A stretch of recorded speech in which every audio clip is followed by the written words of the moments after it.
कुमार जी, प्रियंका जी ने कहा कि विजन वाला नेता होना चाहिए और उन्होंने वहां ये भी कहा कि जो बच्चियां बैठी हुई थी कि यदि विजनरी लीडर नहीं होगा, योजनाएं नहीं बनेंगी तो। देखिए अभिषेक जी, हमारी जो नेता हैं प्रियंका गांधी जी, आज उन्होंने झुंझुनू के अंदर शानदार भाषण दिया और उन्होंने जितनी सदीवी भाषा में आज अपने देश की समस्या को बताया, उससे भारतीय जनता पार्टी पूरी बौखलाई हुई है। मैं आपको बताता हूं कि आपने आज कहा कि विजन की जो पॉलिटिक्स होती है उससे विकास बढ़ता है। बिल्कुल निश्चित तौर पे हमारे भारत के 56 इंच के प्रधानमंत्री जी, उनका विजन बहुत बड़ा है। पूरा देश देख रहा है, पूरी दुनिया देख रही है। जब से वो 9 साल से उन्होंने सत्ता संभाली है, उनका विजन क्लियर दिख रहा है। हिंदुस्तान जहां एक मुट्ठी बन के विदेशी ताकतों का मुकाबला करता था, उन्होंने पूरे हिंदुस्तान को आज राज्यों के अंदर टुकड़ों टुकड़ों में बांट दिया। उनका विजन साफ दिख रहा है कि भाषाओं में बांट दिया।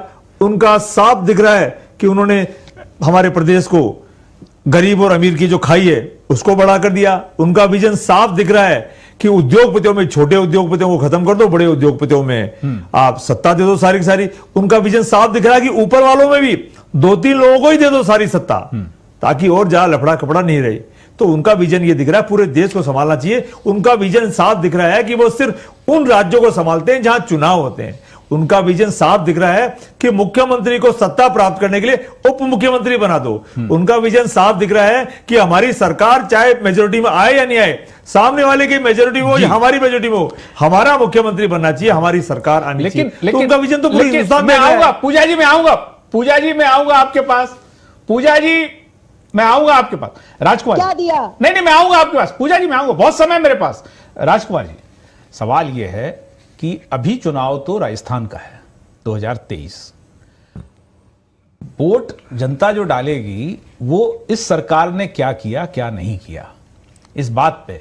लेकिन आज का भाषण मुझे लग रहा था कि 2024 के लिए वोट मांगे जा रहे हैं। उनकी नीतियों की आलोचना होगी, इसमें कोई दो राय नहीं है। लेकिन अभी अभी अभी यदि हम विजन की, बेरोजगारी की, विकास की बात करेंगे तो इस चुनाव में राजस्थान सरकार, अब राजस्थान सरकार की बात जब होती है तो भ्रष्टाचार हो, पेपर लीक हो, कानून व्यवस्था हो, बहुत कई मुद्दे भारतीय जनता पार्टी भी गिनाती है और तमाम राजनीतिक विश्लेषक भी उस पर फोकस करते हैं। तो सवाल यह है कि ये जो 6 माह में नो डाउट 10 गारंटी वो और 2 गारंटी ये, 12 गारंटी, 12 गारंटी जन के नेता हमारे घेरे में खड़ा होता है कि किसके पास है और किसके पास नहीं है। देखिए मैं आपको बता रहा था, भारत के प्रधानमंत्री का विजन तो मैंने आपको बता ही दिया।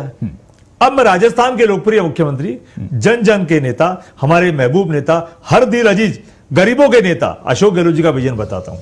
आज 2023 का चुनाव कल होने वाला है जी। 30 दिन बाद 2023 का चुनाव होने जा रहा है और वो 2023 के चुनाव के अंदर विजन 2030 लेके चल रहे हैं। 2030 उनका टारगेट है कि मेरा राजस्थान हिंदुस्तान के नक्शे में टॉप लेवल पे आना चाहिए। उनका सपना यह है, वो कहते हैं हमारी सरकार रहे या ना रहे, हमारी सरकार सत्ता में रहे या नहीं, मेरा राजस्थान टॉप पे रहना चाहिए। इसमें हमको राजनीति नहीं करनी चाहिए। उनका सपना है राजस्थान से महंगाई गायब होनी चाहिए। भारतीय जनता पार्टी को जब हम महंगाई को गायब करने की हम जब स्कीम्स लाते हैं तो भारतीय जनता पार्टी के पेट में रेवड़ी का नाम दिया जाता है। इसी बात पर ब्रेक